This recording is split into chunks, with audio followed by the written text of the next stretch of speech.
В затерянных уголках мира все еще существуют места, которые излучают магию и таинственность. Одно из таких мест — Гималаи. Эти горы, величественные и неприступные, всегда притягивали исследователей, искателей приключений и просто любителей тайн. Недавно в одной из самых удаленных областей Гималаев была сделана совершенно удивительная находка, которая заставила содрогнуться даже самых опытных ученых.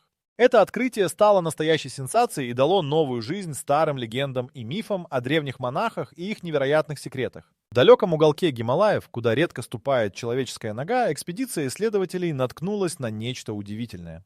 Это были не просто руины древнего монастыря или забытые артефакты, а живые монахи, давно считающиеся исчезнувшими. Их существование кажется вызовом времени и пространству. С виду они выглядели как обычные старцы, но их глаза, полные мудрости веков, и непоколебимая аура покоя, окутывающая их, рассказывали другой, более глубокий рассказ. В тот момент, когда первая группа исследователей обнаружила их, возникло ощущение, будто окружающий воздух изменился, стал более густым и насыщенным. Монахи, словно воплощение самого духа Гималаев, не проявляли никакой враждебности или удивления по поводу незваных гостей. Они будто бы всегда знали, что когда-нибудь их уединение будет нарушено. Вместо страха или недовольства такая встреча подарила им новый интерес к окружающему миру. Наблюдая за монахами, становится ясно, что они живут по законам, которые отличаются от наших. Их внутренний мир полон таинства. Стоит один раз взглянуть на них, и становится понятно, что эти монахи обладают знаниями, которые мы только начинаем постигать. Исследователи, которые всегда полагались на современные технологии, были ошеломлены тем, как монахи, живущие в таких суровых условиях, смогли сохранить свое здоровье и дух в абсолютной гармонии. Секреты их долголетия и устойчивости к суровости этих краев поражают воображение. Однако настоящая загадка скрыта глубже. Говорят, что эти монахи являются хранителями древних знаний, которые способны изменить понимание современного мира. Но что же на самом деле охраняют эти затерянные в горах старцы? Вопрос остается открытым, и исследования продолжаются. В следующем эпизоде этой удивительной истории мы узнаем о невероятной встрече, которая станет началом раскрытия тайн отшельников, живущих вне времени. Погрузившись в эту историю, мы обнаружим, что за простотой внешнего облика скрываются глубины мудрости и знания. После первого потрясения от открытия и восстановления дыхания исследователи не смогли оторвать взгляд от удивительных монахов, стоящих перед ними. Это было как встреча с прошлым, которая вдруг материализовалась в настоящем. Их пристальный взгляд словно проникал в самую суть, оставляя ощущение, что они видят намного больше, чем то, что дано видеть обычному человеку. Эти монахи, казалось, нарушали все законы природы и времени. Их кожа, хотя и покрыта морщинами, излучала здоровое сияние, а в их движениях ощущалась гармония и легкость. Несмотря на внешние признаки возраста, они выглядели так, как будто могли бы прожить еще сотни лет. Исследователи, привыкшие к современной медицине и науке, не могли не задаться вопросом, какая сила поддерживает их в таком состоянии. Монахи, оказавшись удивительно дружелюбными и открытыми, приветствовали гостей с улыбками и жестами. Они не говорили на языке, понятном ученым, но язык жестов и мимики позволял им общаться без слов. Их обитель была простым местом, лишенным всяких излишеств, что лишь усиливало впечатление о их аскетичном образе жизни. Постепенно становилось понятно, что монахи живут по древним принципам, сохранившимся сквозь века. Эти принципы были основаны на гармонии с природой и понимании мира как единого целого. Внешний мир со всеми его заботами и проблемами казался им чуждым и незначительным. В этом уединении, вдали от цивилизации, эти люди нашли способ жить долго и счастливо. Один из монахов, старший из всех, даже предложил исследователям разделить с ними одну из их простых трапез. Еда была скромной. Рис, овощи и травяной чай, но наполненный смыслом и силой. Ученые, привыкшие к другой пище, с интересом наблюдали за монахами, как они в спокойствии и безмолвии наслаждались каждым кусочком. С каждым днем, проведенным рядом с монахами, исследователи открывали для себя новые аспекты их удивительного существования. Оказалось, что эти монахи не просто выживают, а процветают в условиях, которые казались бы невыносимыми для других. Их секреты, казалось, были укрыты в простоте жизни, умиротворении ума и заботе друг о друге. Постепенно начинало складываться впечатление, что это не просто случайность, что монахи все еще находятся здесь, в этих отдаленных горах. Их неуловимая мудрость и знания будто бы были предназначены для того, чтобы однажды быть открытыми для остального мира. Несомненно, в этой встрече было больше, чем просто интерес ученых. Это была новая глава в истории человечества, которая только начинала раскрываться. Но что делает эти знания такими важными и почему они так долго оставались скрытыми от внешнего мира? Какими тайнами таит в себе это место и каковы его предназначения? Эти вопросы оставались без ответа. Однако одно было ясно. Встреча с монахами стала началом чего-то более великого, чем можно было предположить в самом начале. Продолжая изучение этой загадочной общины, исследователи приближались к открытию, которое обещало раскрыть секреты древних знаний, что могли бы навсегда изменить понимание мира. Существование монахов, словно мост между прошлым и будущим, манило своей загадочностью и обещанием великих открытий, готовых изменить судьбы и, возможно, саму историю человечества. Секреты долголетия и выносливости этих таинственных монахов, живущих в отдаленных Гималаях, поражают воображение и заставляют задуматься о возможности переосмысления наших представлений о жизни и здоровье. Эти старцы, казалось, остались нетронутыми временем, и их энергия была скорее свойственна людям вдвое моложе их. Но что именно является ключом к их долголетию и удивительной выносливости? Погрузившись в изучение их образа жизни, исследователи обнаружили целый спектр практик и ритуалов, которые гармонично вплетены в каждодневную жизнь монахов. Среди них утренние и вечерние медитации, практики глубокого дыхания и особая диета, состоящая из местных овощей, фруктов и трав. Но, пожалуй, самым удивительным стало использование редких гималайских растений, наделенных по местным легендам уникальными целительными свойствами. Монахи уделяют особое внимание диете, которая не только поддерживает их физическое здоровье, но и способствует духовному развитию. Питание здесь это больше, чем просто восполнение энергии, это целая философия, основанная на уважении и понимании природы. Они верят, что каждая часть пищи содержит внутреннюю силу, способную поддерживать гармонию тела и разума. Отсутствие процессированных продуктов и синтетических добавок из западного мира кажется здесь очевидным выбором. Кроме того, физическая активность играет важную роль в их ежедневной жизни. Практики йоги и медленного растяжения помогают сохранять гибкость и силу, что в сочетании с умственной дисциплиной создает удивительную устойчивость к стрессам и болезням. Эти монахи показывают, как понимание работы тела и разума может преобразовать повседневное существование. Однако, самым поразительным открытием для ученых стало понимание, что их долголетие и здоровье обусловлены не только физическими практиками. Монахи обладают особыми техниками, позволяющими концентрировать и направлять ментальную энергию, достигать глубоких состояний осознанности и равновесия. Постоянная работа с сознанием укрепляет их дух и позволяет справляться с любой физической болью или недугом. Монахи также обращаются к методам облегчения боли и лечения травм, используя методы светового и звукового исцеления, древние техники, которые передаются из поколения в поколение. Эти знания окутаны завесой таинственности и недоступны человеку, не посвященному в их секреты. Ученые, наблюдая за этими практиками, начинают понимать, что медицина может быть гораздо обширнее и многообразнее, чем принято считать в современном мире. Живут они не в изоляции от мира, а в осознанном единении с ним. Это создает мощную позитивную энергию, которая защищает от влияния негативных факторов окружающей среды. Знания и мудрость, которые они охраняют, передаются только самым достойным, избранным, кто сможет признать и уважать эти древние традиции. Теперь, когда завеса тайны приоткрыта, многие задаются вопросом, могут ли эти секреты долголетия и здоровья быть адаптированы для повседневной жизни за пределами Гималаев? И если да, то что это будет означать для людей из совершенно иных культур и традиций? Ответы на эти вопросы могут изменить наш подход к здоровью и благосостоянию. На этом пути открытий ученые продолжают погружаться в удивительный мир монахов, готовясь к тому, что ждет их впереди. В следующей части исследования станут ключи к пониманию древних свитков, которые содержат пророчество и мудрость многих веков.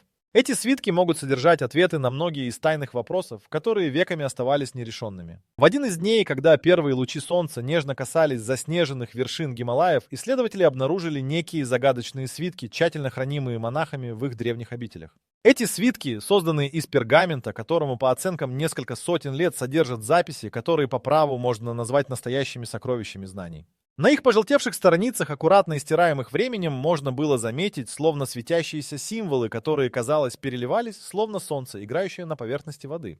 С первых взглядов на свитки стало ясно, что эти записи не просто случайные заметки. Они представляли собой сложные тексты с многослойными значениями, полными загадок и символов, которые требовали тщательного изучения. Не один десяток языков и даже больше различных форм письменности были использованы для передачи знаний, а их перипетии, казалось, шли сквозь века, связывая прошлое с будущим.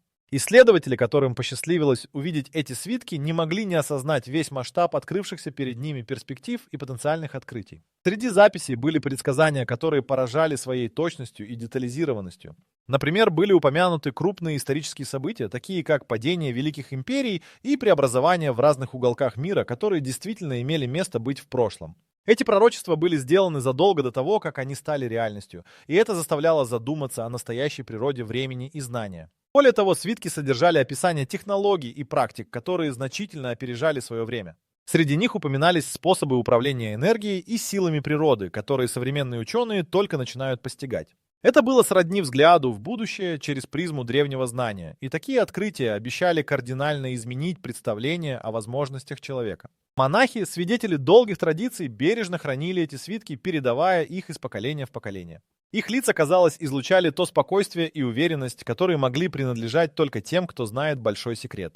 Они утверждали, что эти свитки не могут быть использованы случайными людьми и должны оставаться в руках тех, кто понимает их истинную ценность и предназначение. Удивительные свитки также содержали философские размышления о предопределенности и свободе воли, о месте человека в мире и о его роли во Вселенной. Эти мысли заставили ученых задуматься о более глубоких вопросах существования и о том, насколько ограничены наши собственные представления о возможностях человеческого разума.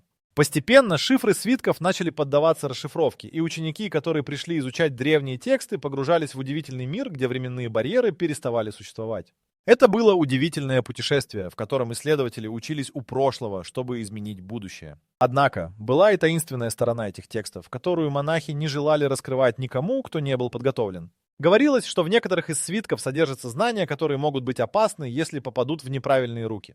Эти знания, как утверждают хранители, могут как принести великое благо, так и разрушение. По мере того, как исследователи продвигались в своем изучении, они начинали понимать, что эти свитки — это не просто древние тексты, а ключи к новому этапу развития человечества. Они содержат потенциал для радикальных изменений в науке, философии и даже в понимании человеческой природы. Эта глава удивительного открытия только начинается, и впереди еще больше секретов, ожидающих своего часа. Вопросы о том, какие именно пророчества и знания скрыты в свитках, все еще остаются без ответа. Однако, одно остается неизменным. Мир больше никогда не будет прежним после того, как эти древние тексты будут полностью изучены и приняты человечеством. Теперь, когда завеса частично приподнята, остается лишь ожидать, что же станет следующим шагом в этой захватывающей истории. Монахи, живущие в затерянных уголках Гималаев, практикуют ритуалы, которые на первый взгляд могут показаться странными и даже магическими. Эти практики сформировались на протяжении веков и направлены на достижение глубоких состояний осознанности и изменения сознания. Окруженные природой, они находят силы и мудрость в тех элементах, которые для многих других остаются незамеченными. Исследователи, впервые увидевшие эти ритуалы, были поражены. Один из них включал в себя использование природных материалов, камней, трав и кристаллов, обладающих, как считается, особыми энергетическими свойствами. Монахи используют эти предметы для настройки своей энергии и гармонизации с окружающим миром. В условиях полного уединения их духовные практики обретают новую силу, помогая достичь глубочайших уровней осознанности. Один из самых загадочных ритуалов связан с медитацией, проводимой в специальных пещерах, которые монахи считают священными. Эти пещеры известны своей акустикой и уникальной энергетикой, которая, как считается, способна усиливать концентрацию и улучшать ментальную ясность. Войдя туда, монахи погружаются в трансцендентные медитации, которые могут длиться от нескольких часов до нескольких дней. Там, за пределами обычного восприятия времени, они способны видеть и ощущать вещи, недоступные обычному миру. Еще одной ключевой практикой является использование звуков и вибраций. Монахи создают особые мантры и погружаются в звуковые медитации, повторяя их снова и снова. Каждая мантра — это не просто набор слов, а особая комбинация звуков, настроенная на определенные частоты, способные влиять на ум и тело. Считается, что это помогает достигать гармонии и баланса, а также открывает доступ к скрытым знаниям и внутренней мудрости. Ученые, наблюдавшие за этими практиками, были поражены, как простые звуки могут так глубоко воздействовать на сознание. Монахи также практикуют дыхательные упражнения, известные как пранаяма. Эти техники признаны во многих культурах за их способность очищать разум и улучшать физическое здоровье. Они верят, что правильное дыхание — это ключ к контролю над телом и умом. Через эти практики монахи учатся управлять стрессом и находить внутренний покой, что делает их выносливыми и стойкими в любых испытаниях. Эти ритуалы меняют не только сознание, но и саму жизнь монахов. Они становятся более осознанными, счастливыми и наполненными внутренним светом. В их ежедневной жизни нет места суете и тревоге. Вместо этого они концентрируются на внутреннем развитии и поиске истины. Это позволяет им сохранять ясность мысли и целостность духа даже в самых сложных условиях. Однако не все, кто приходит к монахам, получают доступ к этим практике. Они тщательно отбирают своих учеников, передавая свои знания и ритуалы лишь тем, кто по-настоящему готов к такому уровню посвящения. Ведь эти ритуалы требуют не только дисциплины, но и глубокого понимания их сути и значения. Секреты, которые скрываются за этими ритуалами, остаются недоступными для внешнего мира. Они требуют времени и терпения для изучения, а также уважения к древним традициям. Но те, кто получает доступ к этим знаниям, начинают видеть мир иначе, открывая для себя новые горизонты и возможности. Эти монахи становятся живым напоминанием о том, что возможно достичь гармонии с собой и окружающим миром, если следовать древним путям мудрости и познания. Их ритуалы не просто меняют сознание, они трансформируют жизнь, открывая двери к неизведанным вершинам человеческого потенциала. И это только начало долгого пути, который может привести к совершенно новым открытиям и познаниям. Монахи, живущие в удаленных уголках Гималаев, не только хранят древние знания, но и защищены странными охранниками, присматривающими за их обителью. Эти загадочные фигуры, за которыми стоят века традиций и устоев, не просто смотрят за порядком, но и оберегают знания, которые могут изменить мир. Первое, что бросается в глаза, это их внешний вид. Охранники выглядят необычно и даже немного устрашающе. Они носят одеяние из плотной ткани, которая, как говорят, сплетена из волокон редких растений, произрастающих только в этих горных районах. Эти наряды не только защищают от суровых погодных условий, но и являются символом их власти и авторитета. Каждый шов и узор на одежде охранников имеет свое значение и рассказывает о тех функциях, которые они выполняют в этой изолированной общине. Несмотря на кажущуюся суровость, охранники обладают спокойной уверенностью и мудростью, которые можно увидеть в их глазах. Их лица выдают следы долгих лет, полных испытаний и размышлений, но при этом сохраняют спокойствие и ясность, присущие лишь тем, кто нашел баланс между внешним миром и своим внутренним «я». Они редко говорят, а их движения медленны и продуманы, словно каждое движение должно сохранить энергию и гармонию. Одной из самых удивительных особенностей этих охранников является их способность предчувствовать изменения в окружающей среде. Говорят, что они могут чувствовать приближение непогоды или даже опасности задолго до того, как она наступит. Это знание передается из поколения в поколение и позволяет им эффективно защищать монашескую общину от любых наружных угроз. Таким образом, они становятся первыми, кто предупреждает о приближении тех, кто может нарушить уединение и мир в этом отдаленном месте. Важной частью их обязанностей является управление энергетическим полем, окружающим монастырь. Монахи утверждают, что это поле обеспечивает защиту и стабильность, создавая барьер от нежеланных влияний. Охранники используют знания предков и древние техники, чтобы поддерживать энергию в равновесии, а в случае необходимости восстанавливать ее. Они мастера в использовании звуковых и световых ритуалов, которые, как считается, способны очищать и укреплять этот невидимый щит. Кроме физических, охранники владеют и духовными навыками. Они обучены контролю над сознанием и своей энергией, что позволяет им быть всегда бдительными и собранными. Эти навыки помогают им медитировать, оставаясь на страже в течение долгих часов, не допуская единой поблажки или расслабления. Их внутренний мир отражает все то, что они защищают. Знания, древние традиции и бесценную мудрость, которые могут пролить свет на многие из загадок человечества. Все это делает этих охранников не просто сторожами физического пространства, но и защитниками сокровенных знаний, хранимых монахами. Они понимают, что важно не только физическое присутствие, но и духовная готовность к защите. Охранники несут не только ответственность за безопасность монастыря, но и за то, чтобы его знания и практика оставались нетронутыми и чистыми, предназначенными для тех, кто уважает их ценности. Исследователи, наблюдая за работой охранников, приходят к выводу, что эти люди действительно уникальны. Их навыки и понимание мира простираются далеко за пределы обычного восприятия. Понять их полностью можно только через долгое время изучения и уважения к их практике и традициям. Пока секреты монашеского братства остаются надежно защищенными, мир может лишь догадываться о величии и мощи знаний, сберегаемых охранниками. Будущее, однако, открывает новые перспективы для тех, кто готов учиться и принимать эти древние мудрости. И, может быть, однажды эти знания помогут человечеству сделать новый шаг вперед, изменив наш взгляд на жизнь и ее смысл. В самом сердце Гималаев, среди заснеженных вершин и высоглубоких долин, скрыта тайна, которая способна перевернуть наше понимание мира. Это не просто физическое место, а целая сокровищница знаний и мудрости, охраняемая древними монахами, чьи секреты до сих пор не разгаданы. Говорят, что в этих местах лежат ключи к новому этапу развития человечества, и те, кто смел и мудр, однажды смогут их отыскать. Эти величественные горы всегда были источником легенд. Но что если легенды о народах, которые способны передвигаться между мирами, имеют под собой некую истину? Говорят, что в древности монахи нашли способ проникать за грань обыденного, открывая перед собой новые горизонты сознания и познания. Основа этих знаний – понимание скрытых законов Вселенной, которые связывают материю и дух в единое целое. Одной из самых загадочных сторон этого открытия является возможность влияния на само время. Монахи, живущие в глубинах Гималаев, кажутся неподвластными его течению. Временные рамки для них размыты, и их существование словно находится за пределами нашего понимания линейного времени. Это может объяснять их невероятное долголетие и ясность ума, сохранившиеся за века. Секреты, которые они охраняют, касаются не только физического мира, но и тех измерений, что остаются невидимыми для обычного взгляда. Они исследуют не только материю, но и энергию, которая пронизывает все сущее. Эта энергия– источник силы и мудрости, к которому доступ может иметь каждый, кто готов пройти через процесс глубокого самопознания и изменений. Монахи верят, что, изменяя свое восприятие реальности, можно влиять на саму реальность. Но монахам известны и более практичные знания, позволяющие воздействовать на тело и разум. Сложные практики медитации, дыхательные техники и особые ритуалы меняют не только то, как они чувствуют мир, но и саму природу их существования. Их способность контролировать свое тело и ум поражает воображение, и эти навыки могут открыть новые возможности для человечества в областях, таких как здоровье, образование и технологии. Исследователи, которые изучают этих монахов, постепенно начинают осознавать, что они прикасаются к древним истинам. Они приходят к пониманию, что знания, которые здесь хранятся, могут стать основой для нового этапа развития человеческой цивилизации. Ведь если люди смогут научиться использовать энергетику и мудрость, которые предлагают эти монахи, это может означать новый уровень жизни для всех. Тайна, скрытая в недрах Гималаев, делает шаги в будущее более определенными. Она обещает изменить все, от того, как мы понимаем себя, до того, как мы взаимодействуем с окружающим миром.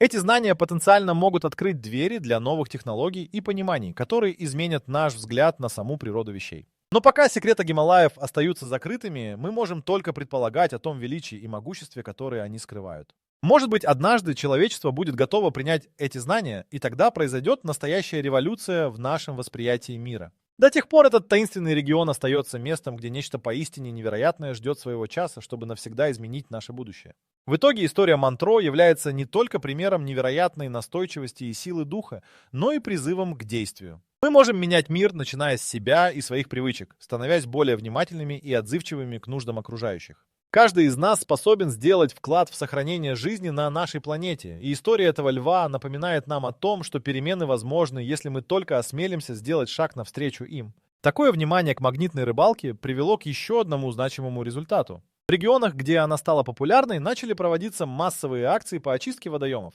Люди вместе с энтузиастами стали вытаскивать из воды металлический мусор и старые предметы, проявляя заботу об окружающей среде. Этот аспект только усилил положительное отношение к хобби, которое теперь не только увлекательно, но и приносит реальную пользу экологии. Невероятная история о самолете в реке стала не только научным и историческим событием, но и социальной инициативой, втянувшей в себя множество людей. Магнитная рыбалка доказала, что даже обычное хобби может изменить жизнь, вернуть забытые страницы истории и подарить новые знания. Этот случай вдохновил многих на новые приключения и исследования. Люди начали больше интересоваться историей своих мест, осознавая, что под водой могут скрываться удивительные артефакты и тайны прошлого. Теперь, когда самолет был поднят, у этой истории появился шанс на продолжение. Остается лишь ждать, какие еще открытия принесет нам будущее. Мы можем сделать мир лучше и драматичнее как для животных, так и для людей, если будем действовать во имя этих изменений. И помните, каждый из нас способен внести свой вклад в создание более справедливого и гуманного мира для всех обитателей нашей планеты.